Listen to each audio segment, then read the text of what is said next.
Good afternoon, Sameera, and thank you for joining us in this interview with Middle East News 247. We are at the Century Financial headquarters, and today Sameera and Century Financial organized a very good session on the path towards sustainability with women leaders.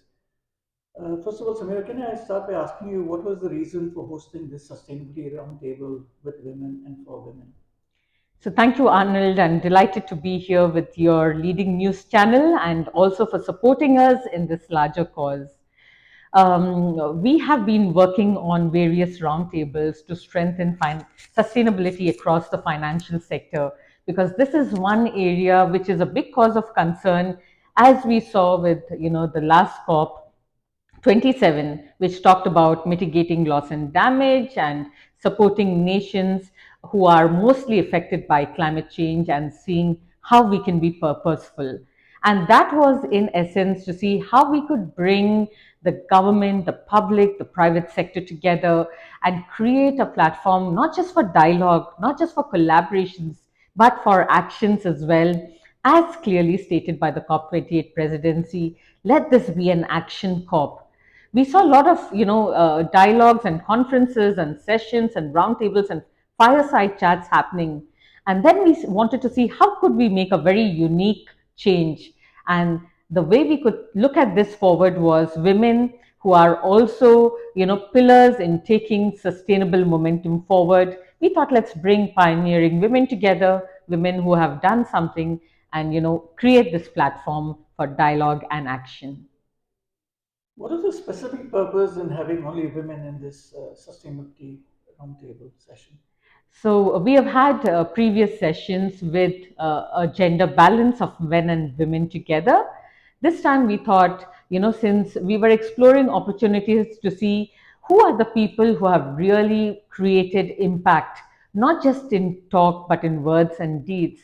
And surprisingly, we found a lot of stories of women who, we have not really seen in the limelight for quite some time.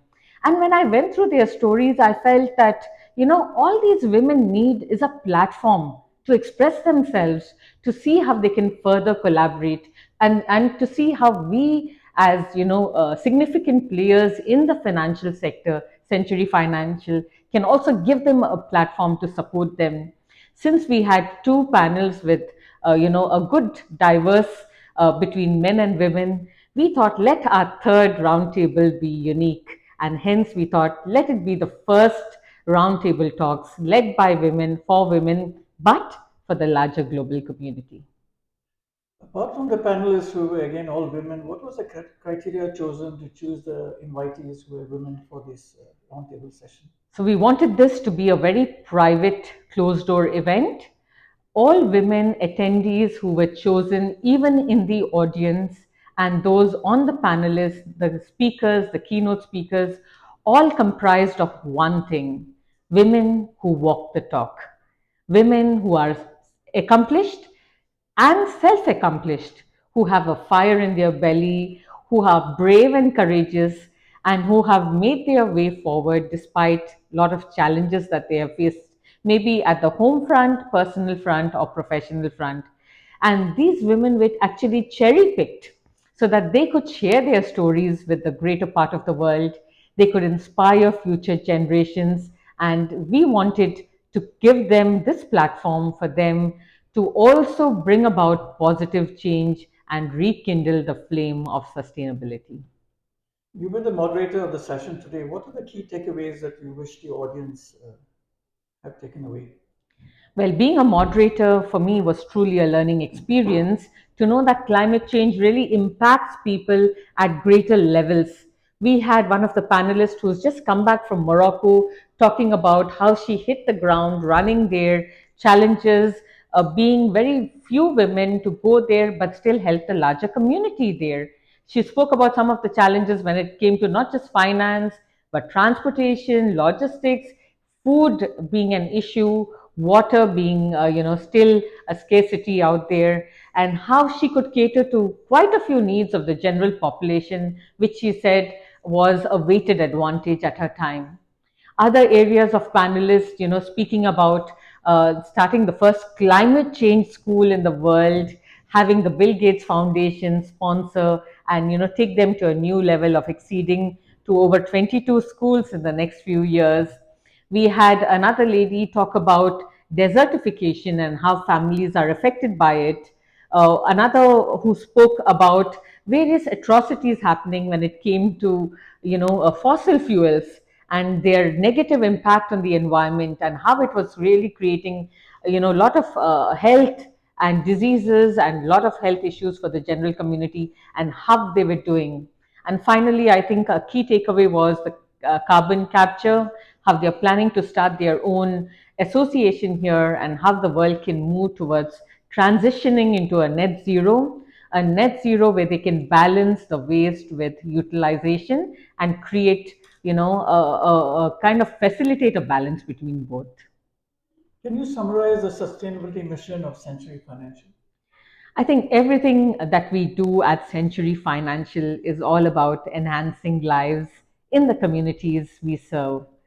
Currently, it is the global community where we reach across the world to numerous countries and people who are benefiting from everything that we offer. Our focus right now is on promoting sustainable finance because it is all about doing good to the greater community at large. When people invest, we teach them, we keep them alerted, and spread knowledge and education about the right kind of investment platforms, where they can invest, their product offerings, and how it is important to look at a long-term vision, long-term goal, and look at sustainable products which are currently available into green energy, into saving the earth, making it more greener, and basically renewable energy as well, and taking clean energy and clean climate forward.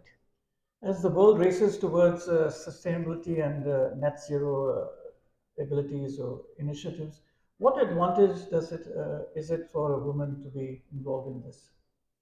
I think women can be champions of positive change. And, women are caretakers, they are givers. It's not about educating a person, it's educating a community. I completely believe in that. And women are always the last to think about themselves. They are always nurturers. They want to ensure that everyone around them is taken care of, everyone around them is comfortable, everyone around them has a good life. And when you have, human beings with this in mind, where they humanize everything around them. It is very important to have women to move and work on humanizing business beyond profits.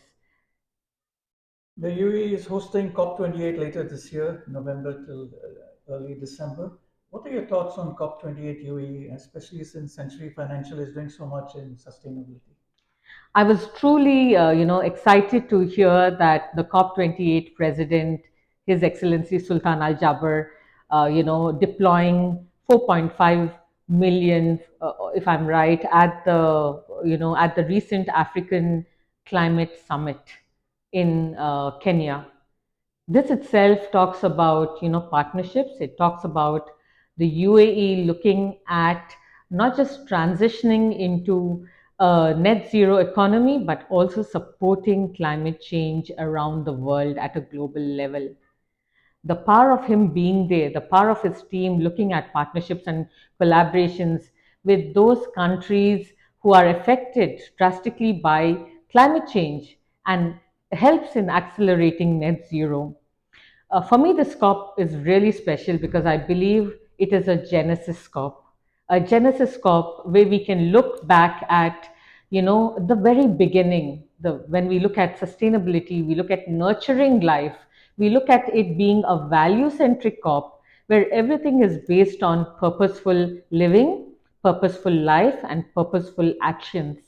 And when I came to know that the COP28 presidency is moving in this direction to start a new beginning, I was, I'm very excited to be a part of this. We are doing a lot when it comes to taking sustainable finance at Century Financial for COP28. And we look at global partners across the world, companies in diversified sectors joining us so that we can hold hands towards a sustainable future.